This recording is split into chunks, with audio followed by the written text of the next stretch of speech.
sebagai apa pemborong atau sebagai apa kuli-kuli ngono kae berarti gawani besi gawani ya salah, nggak boleh.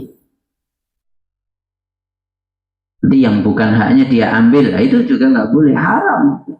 Itu melakukan kesalahan. Dalam Islam itu diatur semuanya. Ya kita lanjutkan satu hadis lagi diriwayatkan dari Fudalah bin Ubaid, meriwayatkan secara marfu berarti sampai kepada Nabi, tiga golongan yang tidak akan ditanya tentang mereka. Seorang laki-laki yang memisahkan diri dari jamaah dan tidak mentaati umatnya. Seorang budak yang melarikan diri dari tuannya kemudian mati dalam keadaan bermaksiat. Seorang wanita yang suaminya sedang tidak ada di tempat dan suaminya itu sudah mencukupi keperluannya, namun dia menampakkan kecantikannya di luar rumah. Alhamdulillah. Seperti yang dilakukan oleh kaum jahiliyah, yaitu kaum yang hidup di antara Nabi Isa dan Nabi Muhammad Shallallahu Alaihi Wasallam. Maksudnya tidak akan ditanya tentang mereka itu, kaitan mereka itu memang buruk betul gitu. Wes rasa bahas wes jelas jelek lah gitu. Apa aja tadi, laki-laki yang memisahkan diri dari jamaah dan tidak mentaati imamnya. Jadi kalau dia misah dari kelompok, menyendiri, nggak mau berkumpul dengan sesama muslim, dengan kelompok-kelompoknya, tidak mau baiat kepada pemimpin, yang masuk di sini. Yang kedua, seorang budak yang melarikan diri dari tuannya kemudian mati dalam keadaan bermaksiat. Alhamdulillah. Wis dia lari melakukan dosa besar, mati nih dalam keadaan maksiat, ya udah, alhamdulillah. Dan yang ketiga, wanita yang suaminya sedang tidak di rumah dan suaminya sudah mencukupi keperluannya, namun dia menampakkan kecantikannya di luar rumah untuk menggait penglihatan dari orang-orang sekitarnya atau bahkan menjajakan dirinya. Na'udzubillah min syarri dzalik. Itu nggak perlu ditanyakan, itu jelas wong elek namanya. Nah, mulai ya gue. bisa jadi ya. Laki-lakinya kerja di luar negeri, gajinya kabeh dikirim. Yang kirim mah gue golek lanangan liya wah na'udzubillah. Atau sebaliknya juga ada na'udzubillah min syarri dzalik. Selesai kaitan dengan budak yang melarikan diri dari tuannya. Sebelum dilanjutkan bab selanjutnya, ada yang perlu ditanyakan? Monggo. Nggih.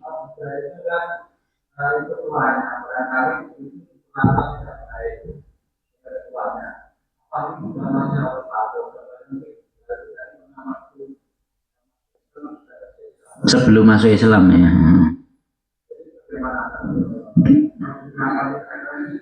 Iya, betul. Ya tetap nggak boleh, tetap harus taat. Karena budak itu seperti barang, mau diapa-apakan terserah. Misalnya ini meja-mejaku, tak ini jane apa? Tak remuk ya sesak aku tau ngono. Tapi yang salah, yang dosa itu adalah tuannya. Paham ya dari sini?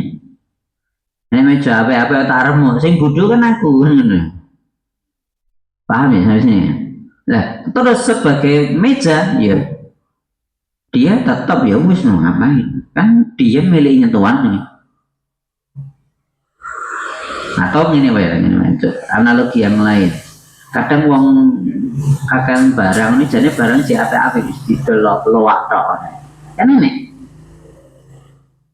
Nah, tuan nih berarti nggak mau memperhatikan budaknya, diperlakukan di goleboki gudang sampai beledukan rakanggo mana. Berarti akhirnya gur diluak kita. Dia nggak tahu barang, nggak memperhatikan itu. Ya kan terserah dia sebagai tuan. Nah, begitu pula tadi ketika jadi budak. Ketika jadi budak, tugas dia itu taat kepada tuannya. Makanya tadi di awal saya bilang di sini tidak disebutkan tuannya kudu apa yang ora reneng kaitan dengan itu. Tugasmu itu adalah taat kepada tuanmu. Selesai. Kamu dipukul, kamu disiksa, ya hak dia. Kita kan di bawah dia. Makanya tadi saya di awal bilang tuannya mau Islam, nggak disebutkan dia Islam atau tidak disebutkan dia baik atau tidak, kasar atau tidak, itu tidak dibahas di situ. Tapi sebagai budak harus menjalankan tugasnya dengan sebaik-baiknya. Contoh yang lain gini, misalnya sebagai karyawan pabrik nggone Cina tekek misalnya ora sholat misalnya ngono, kita kan ya tetap harus jalankan tugas kita di situ kan ngono. Kalau kita jadi karyawan kan mon, karena tugas kita ada dibayar bukui kan ngono. Nah kalau kita pernah mau ngomong anu ora ketok uang ora kerja ngono, tak saing leyeh-leyeh, nah piye ta? Kowe dibayar kan kerja mending kene mager leyeh-leyeh. Itu yang salah dirimu. Kalau kita melakukan kesalahan, ya yang salah diri kita. Perkara akhire sosok ngono ku ya jenenge bos ora ngerti syariat sosok potong gaji ya sak-sae kan gitu. THR harus separuh tok karena mungkin daripada di PHK tapi daripada tak PHK semua karyawan kasih THR separuh tok, urusan dia. Kalaupun itu kesalahan seharusnya jadi kewajiban dia, tidak dia tunaikan, urusan dia. Tapi kita sebagai bawahan tetap harus taat kepada pimpinan. Tapi tentunya tetap digarisbawahi selagi perintah itu bukan untuk maksiat kepada Allah Subhanahu wa Ta'ala. Bisa dipahami? Bahkan Bilal pun setelah Islam disiksa. Yang videonya kan dipentang duri kayak watu gede kan. Bahkan plus dipecuti. Subhanallah. Itu setelah masuk Islam dia cuma mengucapkan apa? Ahad, satu Esa. Karena belum tahu Allah gitu, dia baru masuk Islam padahal dia budak. Nah ketika diperlakukan seperti itu baru Abu Bakar datang membeli budak itu tadi, membeli Bilal tadi. Akhirnya Abu Bakar bilang kamu tak merdekakan tapi syaratnya kamu harus bantu Nabi, sampai akhirnya dia sebagai muadzin Nabi Shallallahu Alaihi Wasallam. Cukup. Barangkali yang lain perlu disampaikan, monggo.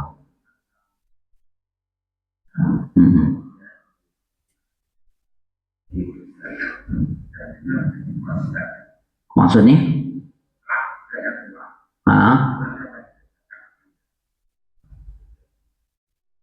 Jadi kaitan dengan budak sekalipun, ketika sudah tua tetap harus diperkerjakan tapi sesuai dengan kemampuan dia.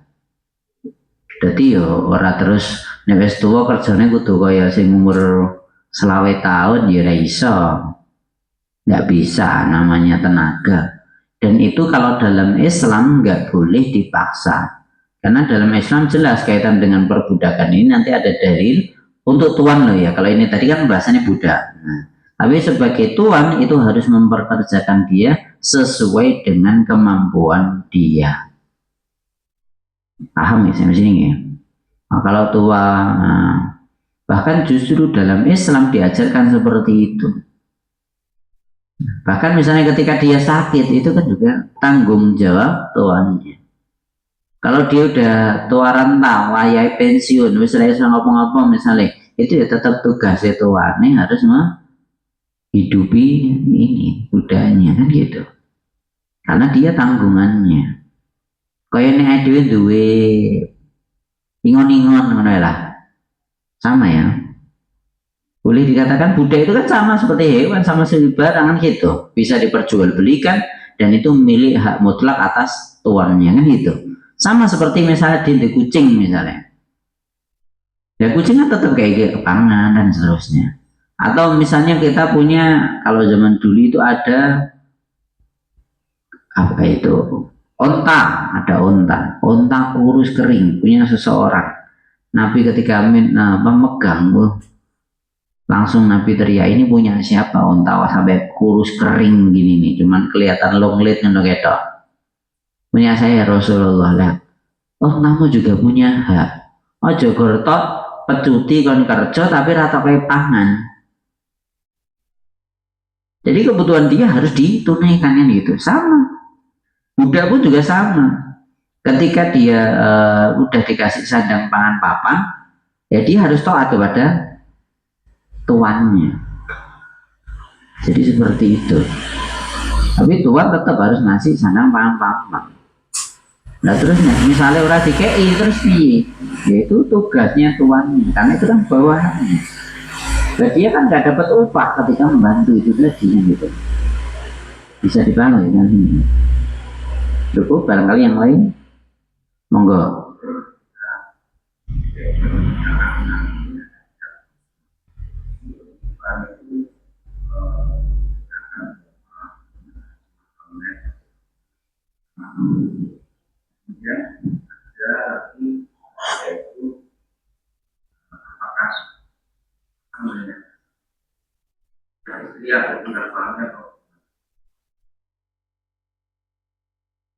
Kaitan dengan Buddha, Buddha itu ya punya kamar sendiri. Dia punya kamar sendiri, bahkan dia nggak perlu pakai jilbab. Kalaupun Muslim, tuannya laki-laki, dia punya apa namanya budak perempuan, itu kan boleh dikumpulin sama tuannya kan gitu. Jadi kaitan dengan pakaiannya sewajarnya pembantu gitu aja. Nah begitu pula yang laki, yang perempuan misalnya nikah bagaimana itu juga diperkenankan dalam Islam. Itu juga terjadi. Kalau budak nikah dengan budak maka anaknya jadi budak. Anaknya jadi budak. Tapi kalau budak perempuan dihamili oleh tuannya kan boleh tuh halal kan gitu. Dan nanti anaknya jadi merdeka, bukan budak, karena dia anaknya tuannya kan gitu. Nah terus kalau udah sampai punya anak dari tuannya, maka budak ini akan merdeka setelah tuannya meninggal. Sekali lagi saya ulang, ketika seorang budak, ketika seorang tuan menghamili budaknya dalam Islam halal tanpa nikah. Dia cuma beli kan dong, beli kayak tuku wedus kan misalnya. Ya udah beli, udah dia kan manusia, budak, saya beli, udah saya kumpuli halal dalam Islam tanpa harus nikah. Tapi itu tadi kalau apa namanya hamil, akhirnya melahirkan anak dari tuannya, dari saya misalnya, maka anak itu jadi anak saya. Adapun budak lah dapatnya apa dia? Ya dia tetap jadi budak selama tuannya ini masih hidup. Tapi kalau tuannya udah meninggal, budak itu merdeka. Seperti itu. Bisa dipahami ya?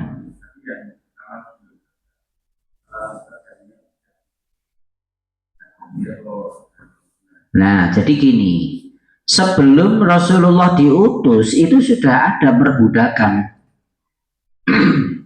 Bahkan misalnya Nabi Sulaiman itu kan budaknya 300 sendiri kan gitu. Nah gitu. 300 atau 700 ya balik. Hah? 700 istri ya betul. Nah terus 300 budak gitu. Nah, intinya ada 700 dan 300 ribu.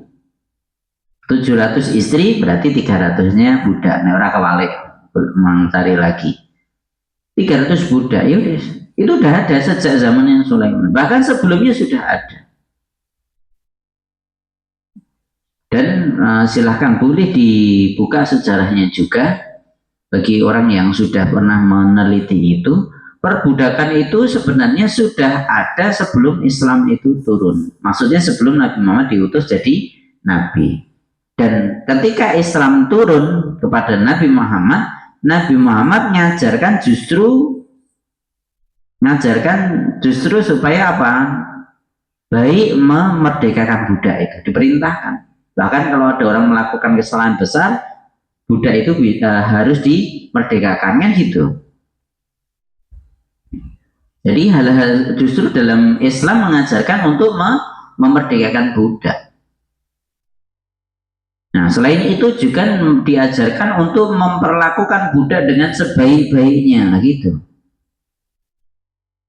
Sampai mungkin pernah saya sampaikan sampai seorang tuan dan budaknya itu pakaiannya jenisnya sama. Karena sebelumnya ditegur sama Nabi bahwa kalau kamu makan, budakmu harus makan dengan yang sama. Sampai seperti itu. Kamu pakaiannya sama. Kamu juga harus ngasih dia pakaiannya gitu. Nah, untuk memahami ini ada budak yang memperlakukan budaknya sama pada memperlakukan dirinya sendiri. Pakai baju misalnya harga 1 juta, nah itu budaya bodoh. Bajunya bodoh harga 1 juta, jalan bareng. Nah, sampai ketika jalan bareng gini ini, orang-orang sekitarnya bilang, kan namanya orang orang zaman dulu kan pakaian nggak seperti ini ya, cuman seperti selendang, kayak ihram nggak ngisor kan duren, menodok. Nah itu bagian atasnya itu sama, punya itu wani karo budaya bodoh. Nah ketika jalan gini nih orang sekitarnya bilang, bos, nah kok budakmu kambingnya bodoh? Iya nabi ngakoni ngono mana. Terus jawabannya wong sing healing apa? Nah kainmu yang kan yang bagus bagian atas kau, yang bawah biasa saja. Misalnya yang kamu kasihkan ke budakmu itu kamu pakai untuk sarungan, terus yang bagus punyamu juga tetap kamu pakai di untuk atasanmu, kamu lebih ganteng macam ini. Jawabannya apa? Aku ramono, aku memang pakaian saya harus sama apa? Ketika saya beli pakaian, budak saya harus saya kasih pakaian yang sama. Sampai karena itu sesuai dengan perintah Nabi SAW. Meskipun ya tidak sesaklek itu ketika kita punya budak harus memperlakukan seperti itu. Itu pemahaman dia. Tapi kan yang penting kalau kaitan dengan budak, ya mereka harus makan ketika kita makan. Jangan sampai mereka dikucilkan, tidak diperhatikan. Nah, tuku suguhan duit tamu ya dipres. Nah, untuk bila jangan, bukan gitu. Budak tetap dipersilakan untuk makan. Budak kan masak toh. Terus tamu nih ngentek ke kabeh. Burung tek kan digawak-gawak ke. Budak rumah ya boleh seperti itu. Nah, dan ini pun juga berlaku ketika kita memiliki pembantu juga sama. Pembantu itu justru lebih mulia dibandingkan budak. Sekali lagi saya ulang, namanya pembantu itu lebih mulia, derajatnya lebih tinggi dibandingkan budak. Nah, budak itu diperlakukan seperti itu dalam Islam, masa pembantumu diperlakukan dengan yang jelek, nih, jangan. Maka justru pernah saya sampaikan juga, sering saya sampaikan bahwa ketika seseorang memiliki harta, itu hartanya digunakan untuk siapa ya Rasulullah ketika diperintah untuk infak. Itu ada seorang tanya, ya Rasulullah saya punya duit. Nah ini saya infakkan kemana? Ke dirimu dulu. Maksudnya untuk kebutuhan kita dulu. Masih ada yang lain, saya pengen sedekah. Ya kepada anakmu, kepada istrimu. Dan salah satunya nanti bagian akhir kepada budakmu atau pembantumu. Loh kenapa diberikan kepada mereka? Karena mereka yang jaga rumahmu. Mereka tahu segalanya apa yang ada di rumahmu, kan gitu. Nah, selain itu kalau ngasih bonus ya orang yang terdekatmu itu yang kamu kasih bonus. Supaya apa? Supaya dia tidak merugikan dirimu. Lah nek kowe terlalu pelit kepada apa namanya pembantumu misalnya seperti itu, ya akhirnya kayak nek berita-berita kayak pembantu melarikan perhiasan uh, milik tuannya, barang-barang berharga dari rumahnya terus lari. Ya logis saja, karena itu kesalahanmu. Seharusnya budakmu itu tak gaji dengan yang layak, sehingga dia tidak harus melakukan hal-hal yang tercela seperti itu. Cukup nggih? Bisa dipaham? Monggo silakan. Oke, monggo, monggo.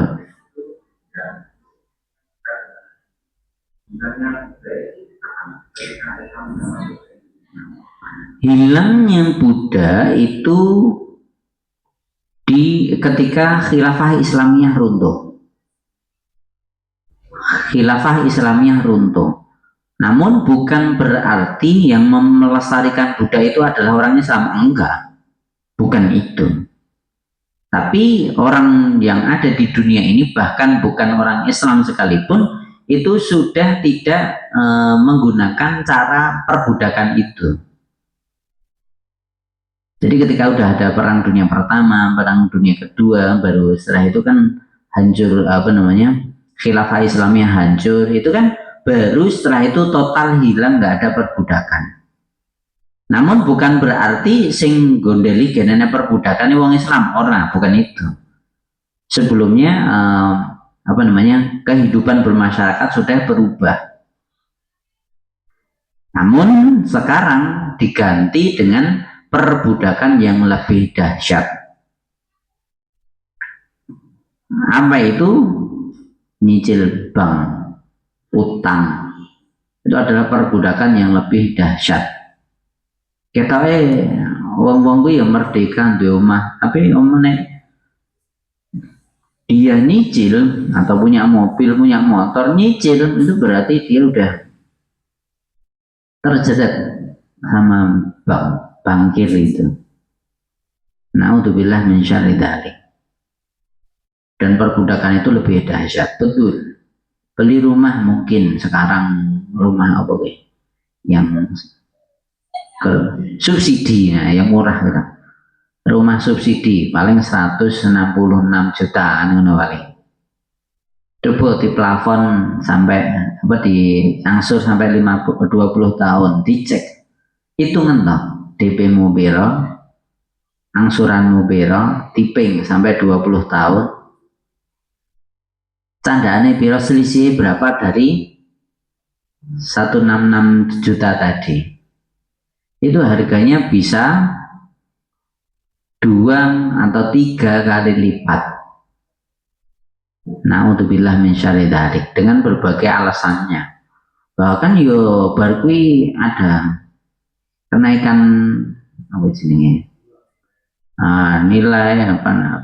nilai atau uang itu juga kalau di masa itu setelah 20 tahun semono ya sidi alah reneng alasan, itulah haraman perbudakan zaman sekarang seperti itu. Dan itulah yang menyebabkan dunia ini tambah rusak karena ada utang piutang yang seperti ini.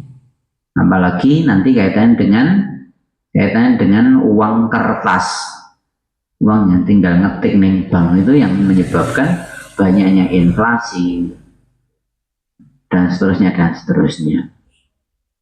Sampai akhirnya kalau negara-negara besar atau negara berkembang utangnya ya sesuai Indonesia ini.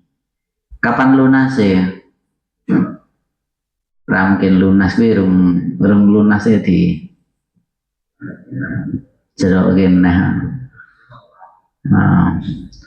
antara pemasukan dan pengeluaran saja itu, pemasukan untuk negara dari pajak kebanyakan pajak 80 sekian persen pajak kan gitu.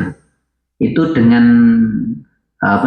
pengeluaran yang wajib yang harus itu saja berbalance, bahkan lebih banyak pengeluarannya kok. Terus setelah itu apa? Kok tetap berutang kalau tetap nambah hutang ya. Kalau itu untuk program pemerintah itu. Program pemerintah semuanya, hampir semuanya dari hutang. Naudzubillah min syarri dzalik. Yang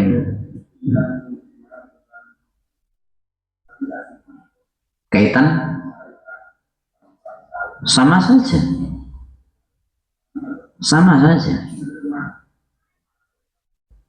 Kamuflase kajenge jenengan gelem ngono. Jadi saya pun juga punya bank itu, cuman saya bukan untuk menyimpan duit di dalam, cuma untuk transaksi saja. Uang di dalam cuma berapa sebetulnya secukupnya. Nah, jadi sampai bank syariah sekalipun juga sama, itu juga diharamkan dalam Islam. Kok tahu Pak? Mesti takokin ngono ta. Kok ngerti Pak? Nah, Nanti kalau kurang percaya, sesekali main ke rumah saya.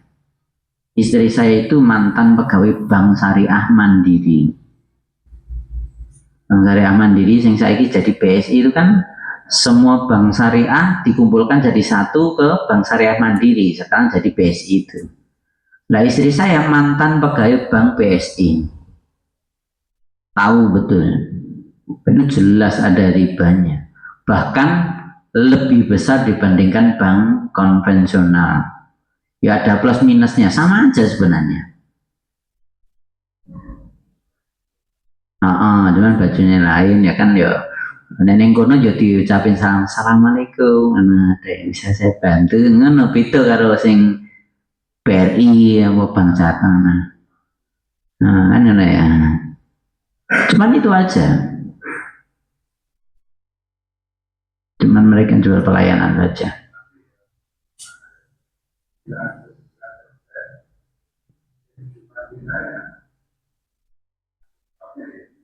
Betul, saya juga tahu. Apalagi sekarang duit ya orang wong udah pegahnya kalau duit asli. Kan mana kan semua di dalam gitu. Ya, tapi saran saya jangan banyak-banyak, sesuai dengan kebutuhan saja yang ada di situ. Selainnya tarik. Kenapa? Karena duit kita itu diputar sama bank. Dan diputar ke mau diutang ke mau meneh, kembali lagi ke ngutang ke supaya bank bisa dapat bisa bayar pegawai kalau ya mau ngei dividen apa jenenge untuk yang masukkan di situ. Selain itu juga nanti silahkan tanya sama orang yang tahu tentang bank. Itu yang orang nggak muslim sekalipun juga bilang jenenge bank, misalnya ya, saya punya uang 30 juta, terus ada orang intinya uang birok misalnya uang 5 semua jadi 100 juta, kumpulkan yang bank aku dilebokkan yang bank baru gue duit aslinya birok nggak harus 100 juta, cuman maksimal sepertiga dok duitnya asli. Nah terus sing 100 juta tertulis nenggun apa jenenge tertulis nenggun buku dan masuk di pembukuan bank itu bisa dipinjamkan 10-nya. Jadi 90%-nya bisa dipinjamkan untuk orang lain dan itu dikali berapa orang lah gitu. Misalnya kan jadi 100 juta. 100 juta ini 90 juta bisa dipinjamkan bukan cuma untuk satu orang. Pinjamkan untuk 5 orang sama 90 juta. Duitnya tambah oke kan? Nah, itulah yang menyebabkan nanti inflasi karena itu. Inflasinya Indonesia sangat dahsyat ya karena itu. Salah satunya. Penyebabnya. Nek sing ngerti ngono kuwi memang orang yang tahu perbankan kayak. Kalau saya cuman dengerin yo paham tapi sithik ora iso nerangke yo kan. Dan itu boleh diputar sekian persen, nanti boleh diputar lagi sekian persen. Bahkan kalau kita punya uang lebih dari 500 juta, kalau pengen ngambil itu nggak bisa langsung. Kenapa? Karena di bank itu nggak punya uang sebanyak itu. Istri saya tahu sendiri. Dia nenggon berangkat neng bank ya misalnya tahu bobol, gue paling pol ya ger 300 juta cari ini. Itu pun ya jelas neng pagerin jopo, pintune double loro, belum lagi nek berangkat mesti neng jero, pintune kabeh kabeh enek kuncine. Belum berangkat sing gede kayak mana? Nah kaya ndelok kan film nyolong neng bank neng kan enek tanya. Wih jelas sama seperti itu. Itu masuknya berapa pintu-pintu belum sidik jari belum seperti itu. Kue kosong lebu itu pol 300 juta. Itu nek durung nek rakonangan. Nah wis bobol wong pirang wae. Nek konangan sih ya ruwet. Kecuali kong kali karo orang dalam lah mungkin lebih cepat. Nah, untuk bilang mencari dari cukup barangkali yang lain.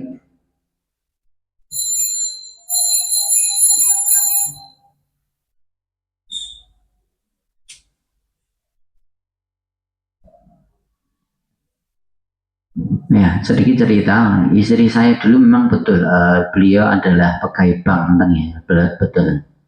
Tapi kayak omongannya wong Jawa kan, duit, duit elek mesti cepat hilang nih apa? Apa ya? Mau ada berkah sih namanya. Gajinya oke, tapi nggak berkah, tetap hilang, nggak ada sisanya. Dan seperti itu semuanya, gaji mereka pegawai-pegawai itu gede-gede, tapi ya entah bertinggung bayar cicilannya dia, gaya hidup terlalu tinggi. Jadi karena ya karena haram, nggak berkah gitu. Bahkan dulu saya pernah ngalamin, istri saya pegawai bank, gaji ini gue deh. Gajiku kabeh penghasilanku 1 bulan kalau dia separuhnya reneng. Nggak sampai separuhnya, banyak dia. Itu belum lagi kalau dia kan padahal dia cuma admin itu sedikit gajinya. Itu belum lagi sing marketing, wah gajinya tikel lagi. Belum lagi sing supervisor dan seterusnya, gede lagi. Tapi wong kaya ngono kuwi ya kembali lagi duitnya oke, tapi ya pangan demit nih mau ya. Nah, selain itu betul stres. Akhir bulan raiso turu yakin. Pulang belakangan. Sing utang sopo, sing memet sopo. Nah, sing utang ditagih biasa wae. Nah, sing memet kan sing nagih. Nah, apalagi musim-musim seperti ini lebih masih kerja bank saya mumet.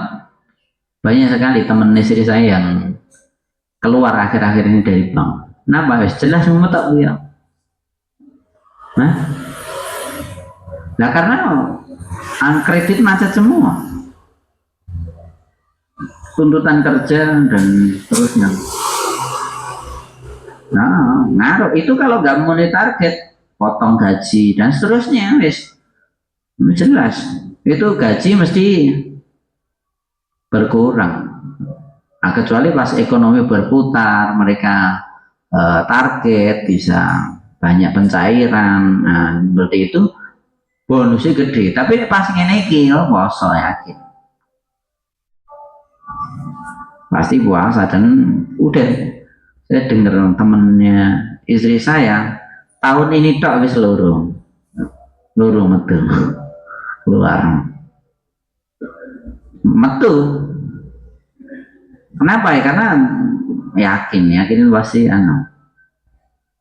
karena tekanan pekerjaan, gajinya juga tidak mencukupi.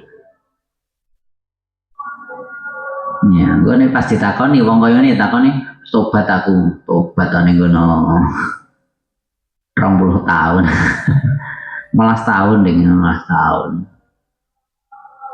Tobat, udah haram, jadi alasannya gue. Padahal ya karena dia udah ngumet ya bisa. Nah selain itu pegawai bank itu mesti nggak nggak tenang.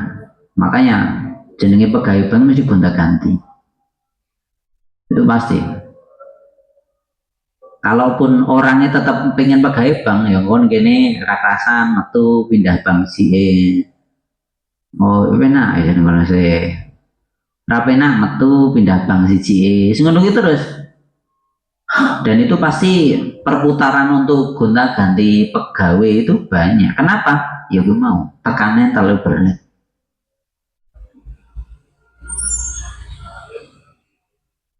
Ya. Sampai akhirnya ya ada pegawai gitu tuh yang melebu penjara tenan. Ya dia menggelapkan banyak uang itu bisa jadi. Sampai saya juga tahu istilahnya pegawai bank ini ya berdiri dengan dua kaki, maksud dua kaki siji neng dua neng apa dunia nyata siji neng penjara jadi ini jelas salah sih deh penjara seperti itu susah sama aja kira gaji ini gede kalau ditanya gaji besar cuman ya itu tadi karena nggak haram tetap digunakan untuk hal-hal yang tidak baik.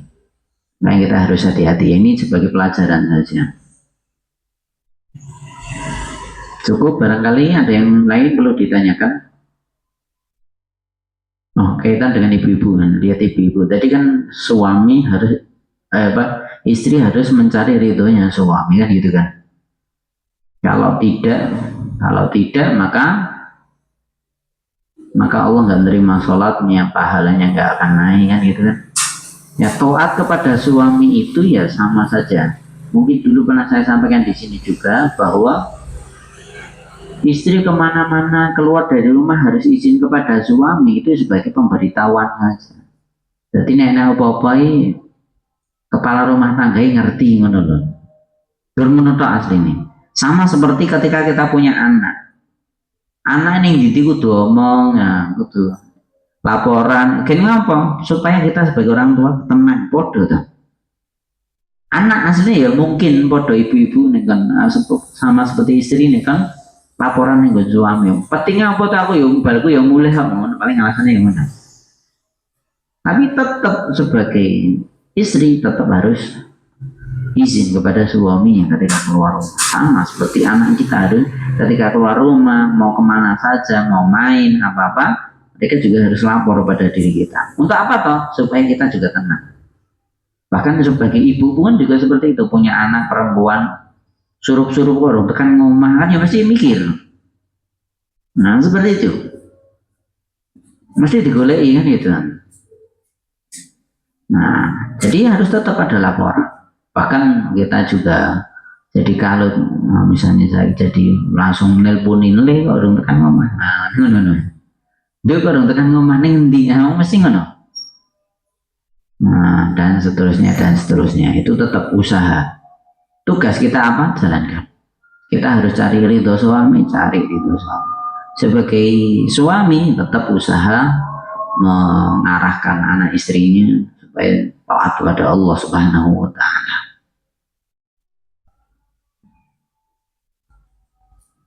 Cukup.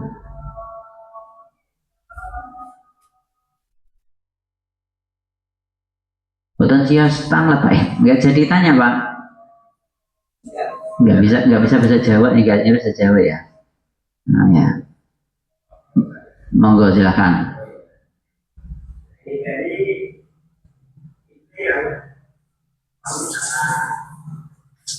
Iya. Yeah. Kalau mau pergi harus kami juga gitu. Sebenarnya nggak harus pamit, cuman pemberitahuan. Oh, pemberitahuan. Lebih baik. Karena dia kepala rumah tangganya. Namanya kepala rumah tangga, namanya pimpinan itu rakudu izin kepada bawahan. Paham ya? Nek bawahan harus izin kepada atasan, ngono loh. Lah, terus ketika pimpinan ngomong kepada bawahannya itu ya korne digoleki nggo aku ning kene. Nah kan gen ngono kuwi tok asline. Pemberitahuan, tapi bukan izin. Bukan minta izin.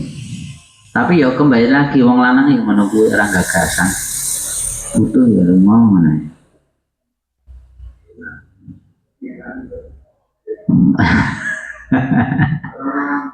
Barang lah enggak, ya guru kuwi tok sing gelem karo jenengan ta.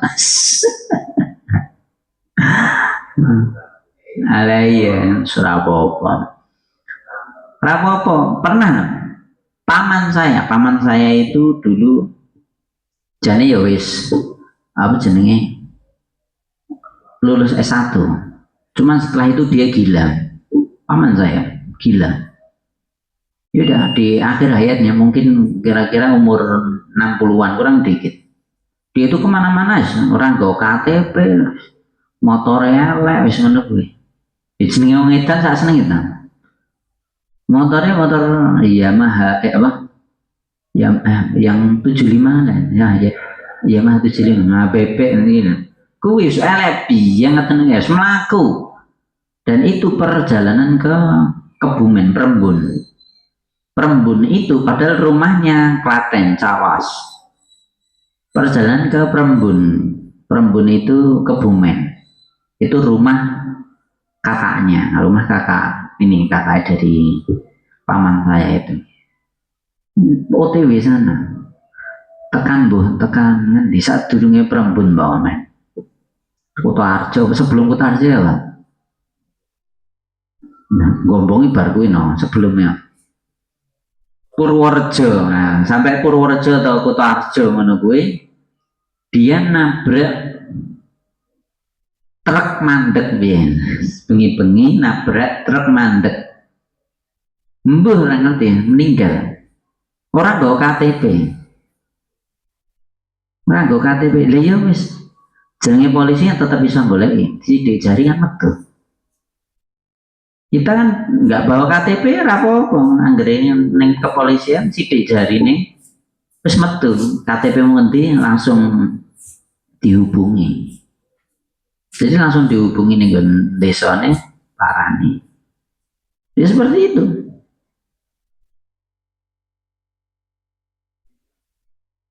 Drijine hilang, kan drijine oke. Kan semuanya, EKTP kan semua kan. Nah seperti itu. Dan nggak ada yang sama dengan yang lain, kan? Meskipun kembal sekalipun. Ya seperti itu, nggak punya KTP nggak perlu khawatir. Cukup ya. Nah, ya kalau suami pemberitahuan saja. Ya meskipun ya kembali lagi nanti kaitan pembahasannya lebih meluas. Laki-laki nikah itu nggak butuh izin kepada orang tuanya, toh nggak butuh. Dia nikah menuai nama orang tuanya kan diandani orang apa, cuman kan ya sebaiknya wong tuanya diandani. Masa wong tuanya ra dianggap urip ini kurang ajar. Ini wong Jawa kan ada istilah seperti itu. Tapi kan sebenarnya tidak harus dalam Islam, tidak wajib. Contohnya siapa? Nabi Ismail nikah dengan perempuannya ini nggak tahu mertuanya datang, ini ada ceritanya. Terus ditakoi, aku pengen ketemu karo bojomu Ismail. Neng diwongi kan sedang berburu dan seterusnya. Terus takoi kesehariannya bagaimana. Terus dia pulang, sebelum pulang bilang, aku pesan kok sampai noneng Ismail suruh ganti palang pintunya, nodoknya. Akhirnya istrinya diganti kan, berarti istrinya nggak tahu itu mertuanya. Bu apa wajahnya beda banget mana ya.